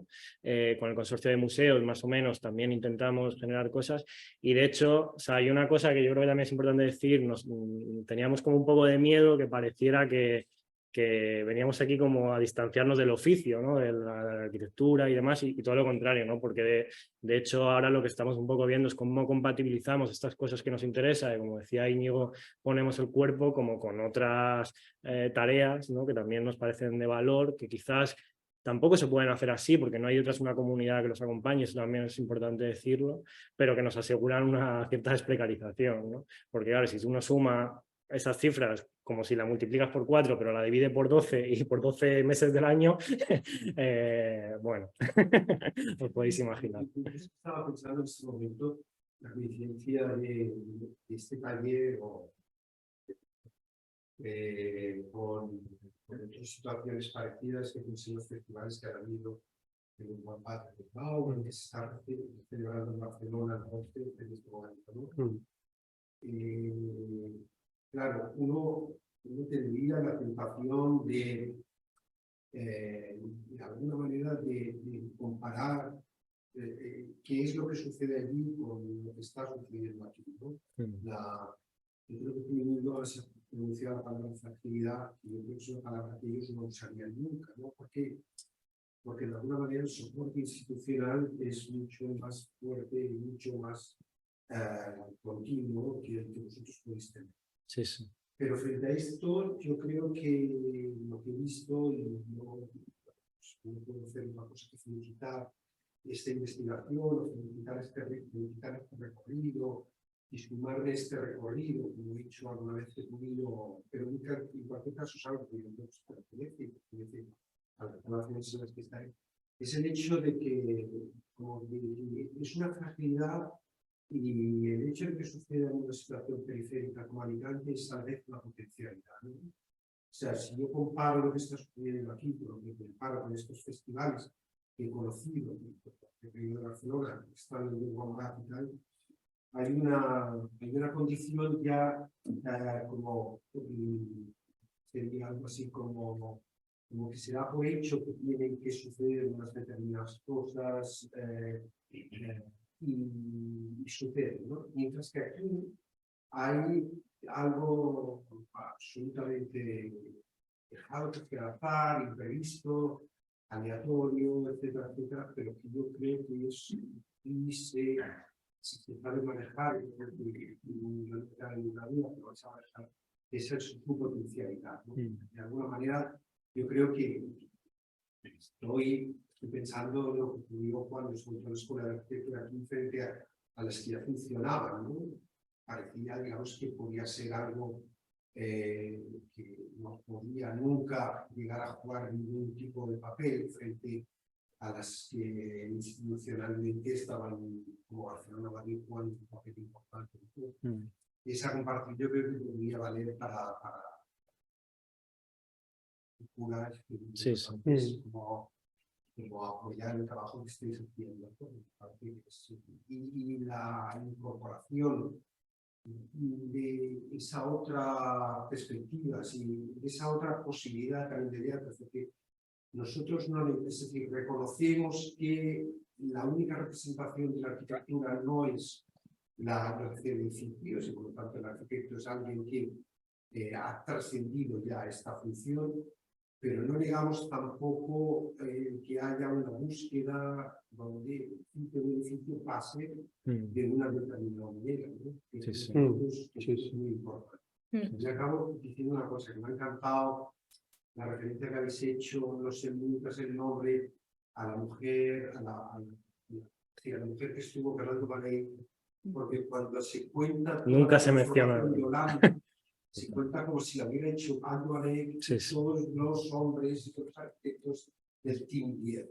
Y fue esa mujer la que después de la guerra puso ella en marcha todo el grupo del Team 10 para trabajar en los solares que habían quedado vacíos. Totalmente. Tras el bombardeo, y fue ella la que realmente era importante. Porque nunca hasta ahora, y para mí, digamos que ya tengo ya, había oído citar hasta hace un año a ella, ¿no? Como la responsable de todo este trabajo, ¿no? Siempre era algo Madrid, siempre era algo Madrid, siempre era algo Madrid. Es que hay artículos académicos sobre el trabajo de Aldo Van Eyck en Ámsterdam de la Segunda Guerra que no mencionan a Jacob. Correcto. Un equipo que hoy esto, que este problema y esto. Es una cosa que nos parecía interesante esta referencia, era tanto el factor temporal, ¿no? Como de repente contamos el proyecto no tanto desde la dimensión formal y de diseño, que también es muy interesante y que podemos hablar de ello, sino como un compromiso con una ciudad de 30 años, ¿no? Y había otro elemento que nos parecía, que no hemos comentado, pero también nos parecía interesante, que es también la relación de generaciones. Jacoba Mulder, en realidad, aunque son también 30 años, empieza con 47, ¿no? Y es la que lo promueve, la que detecta esa necesidad, la que lo pone en marcha desde una administración, pero tampoco marca como asume una autoría clara, ¿no? Como que se deja rodear, se deja acompañar de gente que también viene detrás, ¿no? De repente Van Eyck con 29, apenas 30 años, se incorpora como una necesidad y también le aporta, como también le ha aportado muchos criterios de diseño son importantes. Entonces esa relación generacional también, bueno, no la hemos comentado, pero es un tema. Sí, o sea, yo creo también por levantar bien las cartas, todas tenemos otras fuentes de ingresos aparte de la Cuarta Piel, somos autónomas, trabajamos en otro tipo de proyectos. Andrea da clases de cerámica, yo trabajo para, bueno, Juanma trabaja para un estudio, yo trabajo para cosas que van saliendo también, y la fragilidad es real. O sea, ahora mismo tú preguntas a cualquiera de nosotras o en cualquier momento a cualquiera de la Cuarta Piel le has podido preguntar qué va a hacer de aquí a 2 años o del año que viene o algo así, y te dice no sé, ¿sabes? Como no sé qué vamos a hacer, no sé si me voy a meter en una empresa a trabajar, no sé si voy a seguir con esto, no sé, o sea... pero bueno, o sea, nos hace mucha ilusión y estamos aquí y a la vez nos sentimos afortunadas y afortunados de poder llevar a cabo este tipo de proyectos. Y es cierto que tampoco cerramos la puerta a la edificación. Probablemente sí que nos parece más interesante resaltar estas cosas que son las que siempre se pasan muy por encima cuando se habla de arquitectura y de los discursos. Pero también pues estamos haciendo procesos de diseño, estamos empezando con reformas, o sea, tenemos, o sea, hay varias lecturas que se podría hacer sobre el trabajo. Justo en esta nos parece muy interesante, yo creo, como al Colegio de Arquitectos, hablarle de los procesos y hablarle de las comunidades que hay como detrás de todos estos proyectos de diseño. Pero bueno, o sea, un poco si vamos al sumatorio este de proyectos, podríamos hablar desde una perspectiva también formal o podríamos hablar desde un proyecto de investigación, a lo mejor que trabaja en una dirección mucho más de tesis doctoral. Bueno, como que esa es un poco mi aportación, yo creo, en los comentarios, ¿no? Respecto al territorio vinculado al entorno de lagunas de Base, al margen de lo que diga el plan general, que estará como suelo urbanizable, ¿hay alguna posibilidad de expectativa con respecto a ese territorio? El margen de estar limitado por una autopista de circunvalación. Claro, o sea, nosotros en verdad lo que venimos a hablar aquí es que probablemente lo que tenga que pasar ahí no es que no se sepa lo que es, sino que no se tienen las herramientas para pensarlo, ¿no? Es el caso del Benacantil. En realidad no es tanto la dimensión formal. Yo estoy convencido, seguro que sí, que el estudio que se haya ese contrato para hacer ese plan director va a hacer una propuesta interesante. No lo niego, no es eso lo que nos interesa, lo que nos interesa es realmente pensar cómo la administración pone en marcha herramientas que realmente hagan sentido para un contexto territorial tan complejo como pueda ser el de Rabasa o pueda ser el de Benacantil, ¿no? Y yo creo que ahora mismo hablar de arquitectura, por decirlo así, o de transformación en Rabasa, sin poner encima de la mesa cuáles son las herramientas, ¿no? Cuáles son los procesos que hay que poner en marcha para pensar eso, es dar un paso de más, ¿no? Es adelantarse al acontecimiento, por decirlo así. No estoy decidiendo... Sí, no digo que lo hagas tú. Digo que yo reivindico el proceso, ¿no? Sino si hay alguna... Si vosotros mismos habéis sacado alguna conclusión. Por ejemplo, el Benacantil. Hace décadas, al margen de ser una propiedad pública, y en principio, salvo que el Ayuntamiento de Alicante quebrara cuando hubiera que subastarlo, ya es un elemento a no construir. Lo de menos o lo demás es que no se sepa aplicar los planes que se han elaborado. Sí. La parte que habéis puesto ahí es el último. No sé en qué situación administrativa se encuentra. Hubo uno hace 20 años que el propio ayuntamiento encarga y luego no sabe aplicar. O no quiere. Sí, sí. ¿Habéis sacado alguna conclusión respecto a vuestro conocimiento de ese territorio? Esto que Sí, no al sí, sí. Mejor le puede ocurrir al Benacantil es que no se incendie, porque si no, hablando en plata, lo perdemos para siempre. Porque aquí no tenemos la conciencia que tiene, por ejemplo, el alcohólico de la Fontecha, que es la Fontecha, no sé qué más nunca, ni provocado el incendio. Bueno, en Rabasa, ¿habéis llegado a alguna conclusión? O sea, yo creo que lo que intentaba decir Juanma es que la conclusión es que tenemos que no, o sea, no que no hay conclusión, sino que no podemos operar con un master plan al uso como estamos ahora mismo pensando la ciudad, ¿no? O sea, para mí es un poco, o sea, sé que es muy vago y es muy poco propositivo, pero tenemos que ser capaces de ir más allá y de tener otro tipo de instrumentos y otro tipo de herramientas para que no sea que los 6 meses antes de llegar a las elecciones ampliamos todas las aceras, quitamos todos los árboles, ponemos otro tipo, o sea, o proponemos hacer 150.000 viviendas. Sí, sí, o sea, como que tiene que ser un proceso mucho más delicado, tiene que ser intervenciones de acupuntura. O sea, ahora mismo, por ejemplo, hay una comunidad ciclista en Rabasa muy potente, ¿no?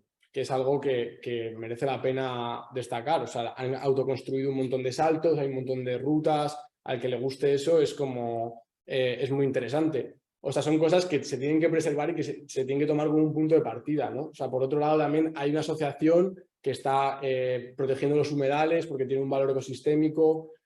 O sea, yo creo que todas esas voces que ya están habitando ese territorio y que lo conocen desde una experiencia cercana, se tienen que tener en cuenta. O sea, se tienen que tener en cuenta, se tienen que escuchar y no porque esté de moda escuchar y hacer procesos participativos, sino porque realmente hace falta diseñar desde ese conocimiento y desde esa delicadeza. O sea, y eso es lo que hace que una ciudad vaya a ser una ciudad mucho más amable, mucho más cercana y vaya a ser agradable para la gente que la habita, yo creo, ¿no?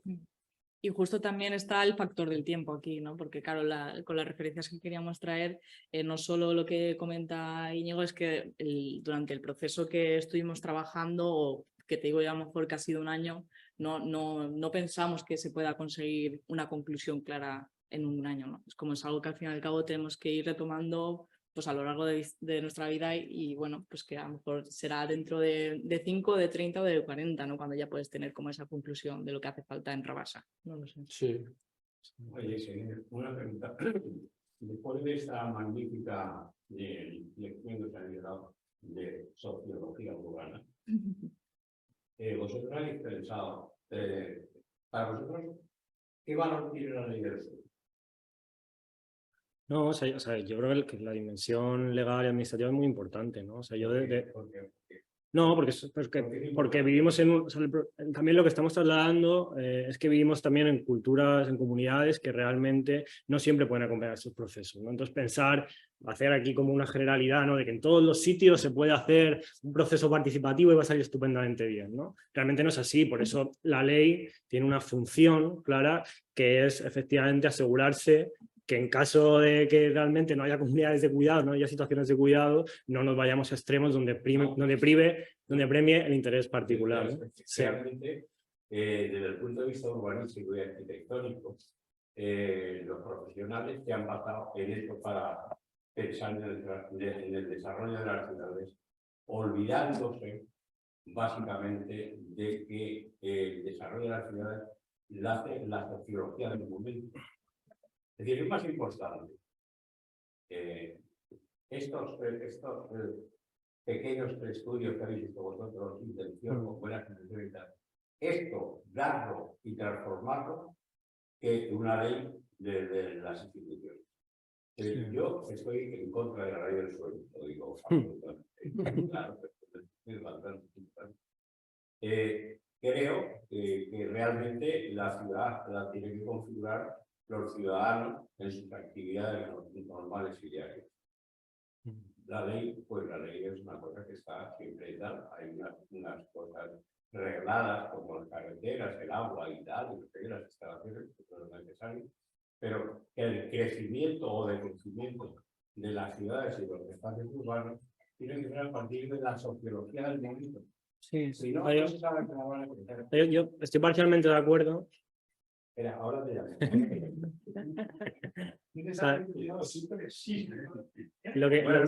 Yo no pensaba hoy en nada, pero si no lo Santiago me tira de las orejas, pero realmente yo... Yo te agradezco que te agradezco como la dirección de los comentarios, porque yo sé que están hechos como con cariño y apreciando. Sí, me pasé la semana pasada en el Colegio de Arquitectos, que cada vez está mejor y está más actividades, yo no digo para darle coba al presidente que está aquí, y que además se va a presentar y va a ganar otra vez, porque le vamos a pelear todos. fue una conferencia sobre los planes generales. Sí. Sí, con Por Jesús. cierto, una cosa que quería preguntar, ¿por qué siempre no dicen femenino? Porque la alternativa es peor. No. Porque la alternativa es peor, simplemente. Entonces, el otro día pues, se hablaba ahí del planeamiento, de los planes, y el tema de la aportación social, lo que siempre se ha dicho, la toma de datos y tal igual, en todos los planes ha sido un auténtico fracaso, un auténtico horror, porque nadie puede pensar en cómo va a evolucionarse una ciudad, ni un contorno, ni un entorno, ni una convivencia dentro de muchos años, o de 10, o de 5, o de 15. Pero, sin embargo, esto que habéis vosotros desmenuzado de actividades de las señoras, de los que se sacan del canchillo del solar y todo eso es lo que realmente va a configurar la ciudad. Y todo lo que sea se va a desarrollar por ahí, independientemente de lo que haya ahí el suelo. Yo creo que sí, vuestro alegato tiene que ser poneros en contra de la ley del suelo.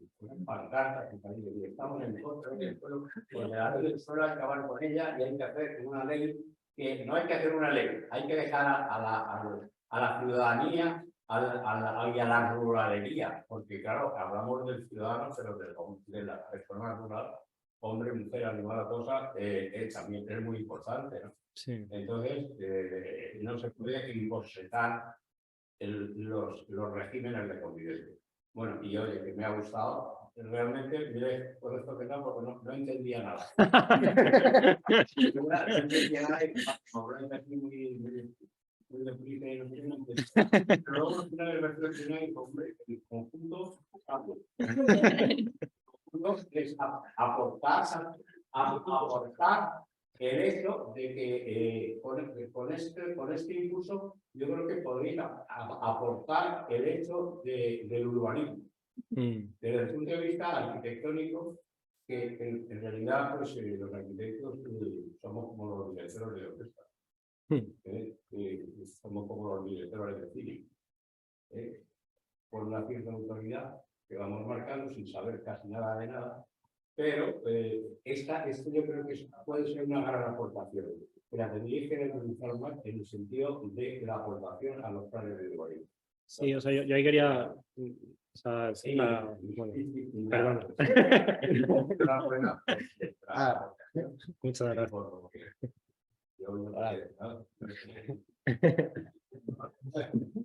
Tienes la palabra por conocimiento y no quería decirlo también por edad. Ahí. A ver.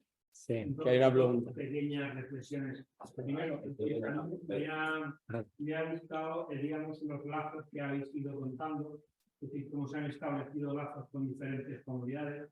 Eso me parece emocionante, me parece que, digamos, que aporta mucho en una sociedad tan despersonalizada y tan desmotivada, ¿no? Eso es una parte, pero yendo un poquito al terreno de lo práctico y ampliando un poco el foco, ahondando el foco de lo que acaba de comentar él, y llevándolo también al terreno de Alicante. Como sabemos ahora mismo, Alicante está inmersa, para paralizar, en la elaboración de un plan de urbanismo, un nuevo planeamiento, en el que estos espacios, obviamente, por lo menos 2 de ellos van a tener necesariamente un tratamiento. Entonces, quería, de alguna manera, si lo veis oportuno, pues que reflexionaseis vosotros, es decir, desde el punto de vista de la experiencia, pues, me tanto mayormente, también en Carolina, pero mayormente en Rabasa y en el Benacantil, es decir, si creéis, tenéis alguna esperanza de que este tipo de actividades, de iniciativas, de lazos comunitarios, puedan tener algún tipo de cabida, o cómo consideráis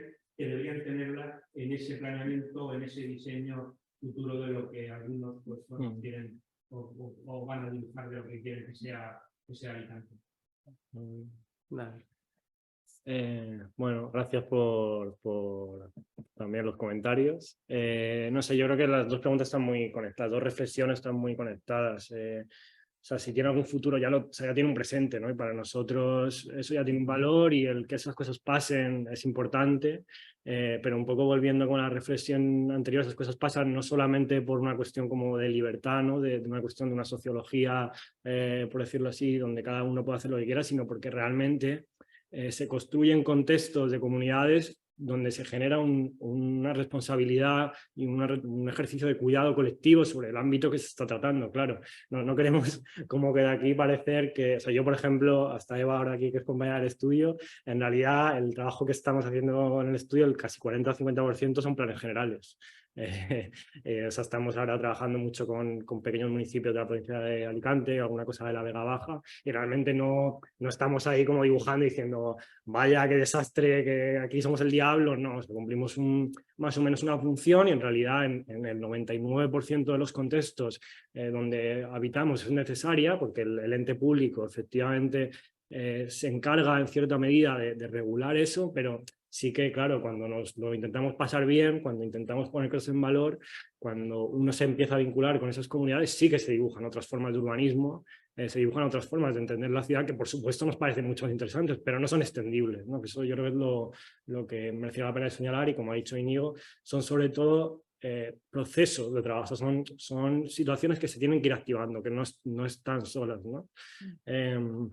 Entonces, no sé, claro, lo dicho, cuando nosotros hacemos las salitas sí que estamos pensando en formas de urbanismo. Cuando traemos el ejemplo de Mulder, de Jacoba Mulder y Van Eyck, sí que estamos pensando en operaciones urbanísticas y sí que creemos que las administraciones tienen que estar atentas, pero porque ya hay un caldo, ya hay unos elementos, ¿no? que acompañan a pensar que efectivamente están haciendo eso que en teoría demanda la ley de ordenación, que es pensar en el bien común, ¿no? Esto es muy divertido porque muchas veces cuando tienes reuniones con técnicos, antes de ponerse a hablar de según qué cosas, ponen encima de la mesa eso, ¿no? Pues en realidad estas situaciones ya lo dibujan, ya lo hacen, ya tienen un valor, que pueden ser más, seguro que sí. O sea, nosotros estamos muy tristes por, ha comentado Íñigo, según qué desarrollos, ¿no? De esa zona de la ciudad, por la manera de operar tan desvinculada con las comunidades que hay, por una cuestión como de no cegarse y sacar fondos para ejecutar una serie de obras que muchas veces no acaban como de generar respuestas a una sociedad que ya existe, las tiene, pero bueno, como que no por no hacer eso nos desmerecemos. Ya, o sea, hacer la salita para nosotros ya es, ya dibujo una forma de hacer y bueno, si viene otra y si sigue, estupendo, y si no, pues ahí seguiremos. Sí, Emilio.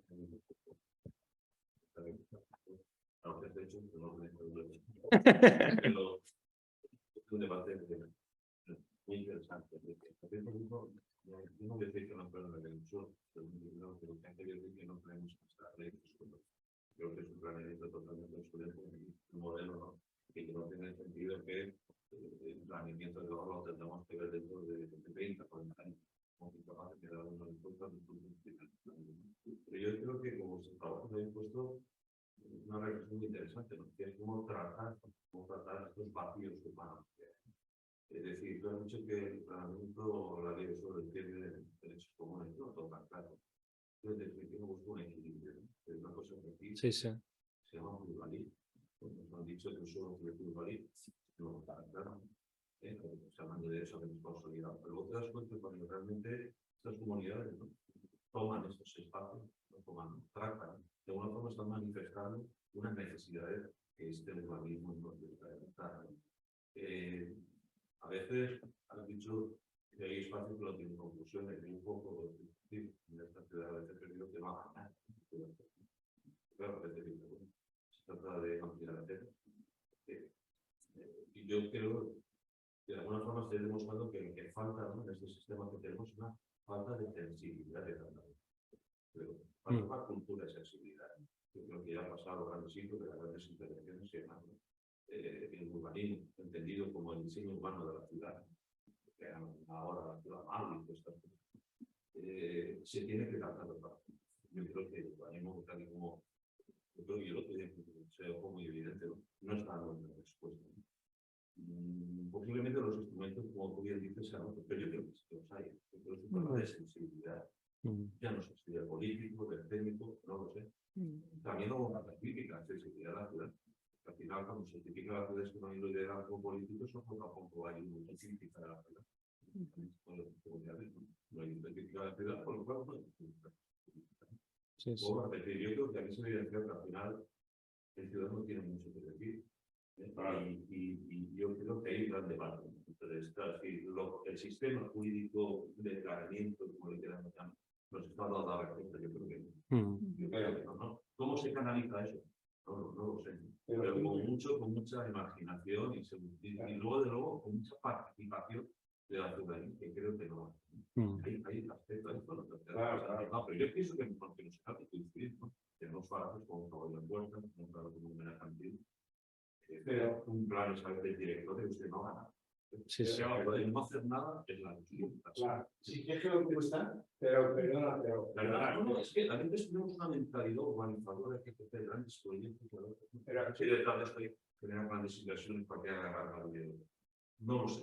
Después de los años, empieza uno a sacar un condicionante que nunca se habla cuando las cuestiones están de arquitectos, que es el bicho político. Es decir, uno de los grandes problemas que sufrimos es la incultura del político que está al mando de la ciudad. Y eso es un continuo malvivir. Hay unos pocos que realmente han hecho algo por la ciudad, pero en general las aportaciones dentro de su gran incultura son poquísimas. Y lo que sí saben es poner muchas trabas. Lo cual, uno de los problemas que hay en el tema del urbanismo y de la aportación sociológica, todo esto, es el político de turno. El político de turno es capaz de una especie de imagen que tiene que crecer como un alcalde o alcaldesa que decía, yo quiero que Alicante tenga 500, 1 millón de habitantes, pero ¿para qué queremos? Lo que tenemos que hacer es con los 250 que tenemos vivir mejor y poner más árboles, y tener sombras, porque aquí hace mucho sol, y eliminar la gran pelea que tiene esta ciudad con el puerto. Hay una dicotomía entre el puerto y ciudad, que no sé si vosotros habéis llegado a estudiarlo, pero que os lo pongo ahí en el tapete para que vayáis viendo sociológicamente, porque parece que porque no dibujáis casa. Bueno, no hemos enseñado También es un poco... Con la mano, bueno. Algo hacemos. Con la mano, al final el proyecto sale un desastre. Vale. Bueno, No. lo del solar no se levantó ni un plan. Pero digo, os pongo ahí la tarea del tema del puerto. Los deberes. Aquí hay una ciudad, un deber fuerte. Hay una dicotomía entre lo que es Alicante, bueno, lagunas, todo eso está muy bien. El castillo y tal, tenemos una ciudad fantástica con un bar fantástico, pero sin embargo hay una especie de ruptura entre el borde y el centro, ¿no? Entonces ahí verdaderamente tenéis un tema de estudio importante. Sí. Voy a comentar en mi y creo que eso es el ejemplo, como vuestras intervenciones y con vuestro papel, yo creo que evidencia, ¿no?, que al final el arquitecto como tal pues ayuda, ¿no?, para hablar, así servir para canalizar cosas que a veces son casi más importantes a la vez, terminar ese vacío con un bloque de viviendas que a veces terminan una cabeza habitada. Quiero hacer un comentario que antes de solución de la personalización.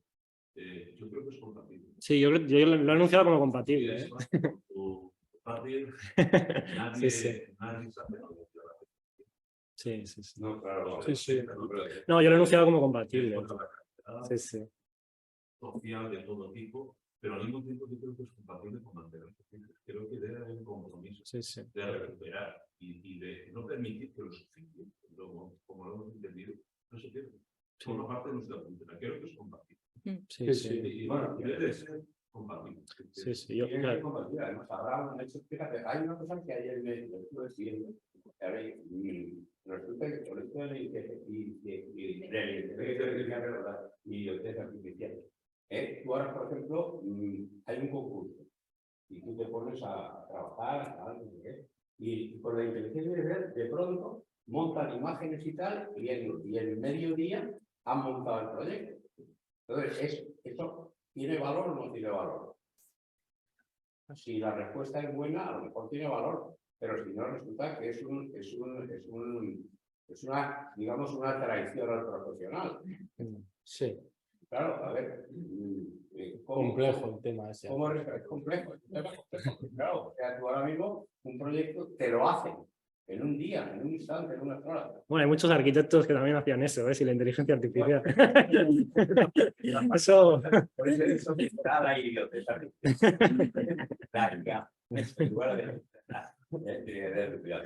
Bueno, pues seguir con este tema porque de verdad es interesante y estamos metidos en este tema hasta además que no hay más remedio. No hay más remedio porque además las ciudades se hacen solas. Sí, sí. Los municipios se hacen solos. Esta señora de la placita de ese solar se lo estaba haciendo ella. O como decía antes Santiago, antes se acaba la gente la silla a la calle, en mi época de cultura de Línez, a tomar el fresco, a hablar, a tranquilar. Y eso hacía ciudad. Sí, Y la ciudad se va haciendo sola. Y tenemos que aportar cosas y dibujar mucho. Eso, hay que dibujar. Dibujar mucho, sí. Porque es que sobre el dibujo se te ocurren ideas y las aportas. Sí, sí. Y ojo con los políticos. Mucho ojo.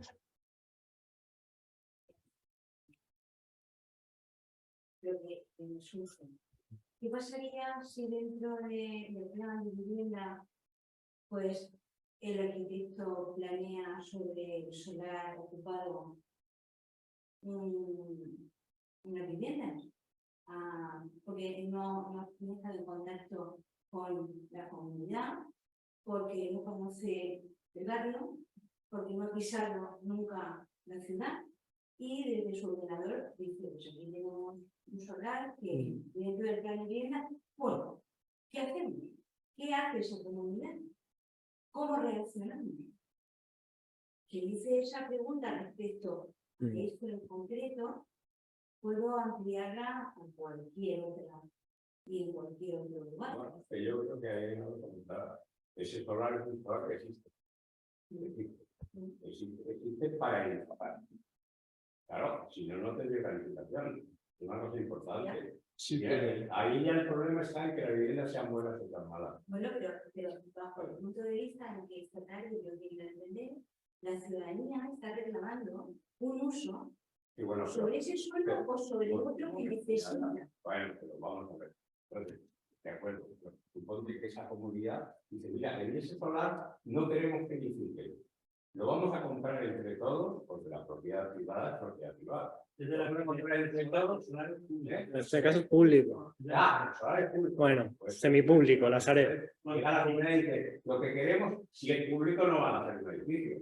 Bueno, si es público, Puede ser, entonces, la comunidad se puede poner en forma de pedir cosas y decir, nosotros ahí queremos hacer esto y ¿quieren propuestas? Hay que dar unas propuestas. Es que sin propuestas, mira, están diciendo cosas y cosas y cosas siempre, pero sin aportarla y dar propuestas no sirve para nada. Protestar, si no damos propuestas no sirve para nada, hay que dar propuestas. ¿Verdad? Sí, sí, por supuesto. Claro, que si no, ya podéis analizar todo. Pero la están dando, ¿eh? Sí, ahí está. Claro, o sea, yo creo que son propuestas lo que hay, o sea, lo que hay encima de la mesa son propuestas. No. O sea, así ya también por cerrar un poquillo, o sea, creo que ha sido, o sea, que algo como lo que has dado en la tecla es que esta distancia que se toma muchas veces desde el planeamiento. Y cuando decíamos también lo de que faltan nuevas herramientas, falta sensibilidad, hay una cosa que es un denominador común en todos los proyectos y es que nosotras hemos puesto el cuerpo en el sitio. O sea, antes de diseñar y proponer hemos estado ahí. Y eso pasa muchísimo que no se hace. O sea, es que... Porque somos directores de orquesta, Alfonso, efectivamente. No somos directores de orquesta, pero a lo mejor tenemos que tomar esa lista. Está muy mal. Hay que ir a verlo, hay que ir al sitio a verlo. Sí, pero yo estoy seguro, yo estoy seguro que hay Son malos profesionales. muchísimas intervenciones que se desarrollan en la ciudad de manera continua en la que no hay esa presencia. Y no es una metodología para que se pueda extender a la ley de suelo, probablemente, o no de esa manera, pero es un denominador común que si tú estás ahí y tú pones tu cuerpo y tú te vinculas, las cosas se hacen de otra manera. Naturalmente. Por eso O sea, antes, en la antigua ley del suelo había una cosa que se llamaba información urbanística. Y suponía el que fueras al lugar a tomar datos, a ver cómo era aquello, a ver cómo era ese monte o ese solar o tal. Entonces había que ir, eso era en el documento con la información urbanística, y lo explicaba. Pero claro, eso ya es un problema de honestidad profesional. Si no vas a verlo, por mucho ordenador que te metas a verlo y tal y cual, no lo vives. Alguien decía, falta de sensibilidad, que falta sensibilidad.